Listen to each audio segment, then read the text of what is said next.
ஆனால் நம்ம நிறைய பேர் நம்ம வருங்காலம் எப்படி இருக்குங்கிறக்கா ஒரு பெரிய பயத்தை நம்ம பழைய பாஸ்ட்லேருந்து நம்ம வந்து ப்ரெசென்ட்டுக்குள்ள நுழைக்கிறோம். நம்ம குழந்தைகள் மேலே அப்படிலாம் இருக்கக்கூடாது, நம்ம எப்படிலாம் இருந்தோம் தெரியுமா இப்படின்றது.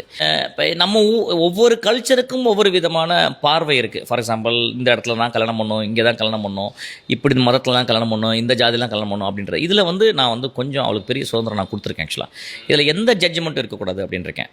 சீக்கிரமாக வந்து கல்யாணத்தை பற்றி யோசிக்காதம்மா, நீ வந்து இன்னும் நாட்கள் எடுத்துக்க, இன்னும் வந்து ஏன்னா ஒரு 50 வருடம் 60 வருடம் ஒரு ஆண்மகனோட வாழக்கூடிய அப்படின்ற ஒரு பீரியட் வந்து அவள் முடிவு பண்ணணும்னு நினைக்கிறேன். அதாவது முதலிரவில் மட்டும்தான் ஒரு ஆணை பார்த்த ஒரு பெண்ணு, அதுக்கப்புறம் அவன் கூட 50 வருஷம் அட்ஜஸ்ட் பண்ணி வாழ்கிறது மாதிரி ஒரு நரகம் எதுவும் இல்லைன்னு நினைக்கிறேன்.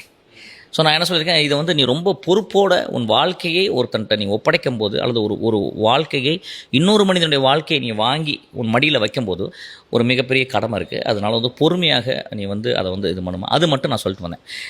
ஸோ வந்து நீ என்ன பண்ணணும், நீ யாரை காதலிக்கணும், எப்படி காதலிக்கணும், ஏன் காதலிக்கணும், எவ்வளோ பணம் இருக்கவனு காதலிக்கணும் அப்படின்ற அதெல்லாம் நான் சொல்லவே இல்லை. இதை மட்டும் சொன்னேன், ஒரு மனிதனை நீ வந்து ஒரு நண்பனாக, ஒரு கணவனாக, ஒரு தோழனாக நீ தேர்ந்தெடுக்கும் பொழுது அந்த மனிதன் 60 வருடம் உன் கூட இருக்க போகிறான்.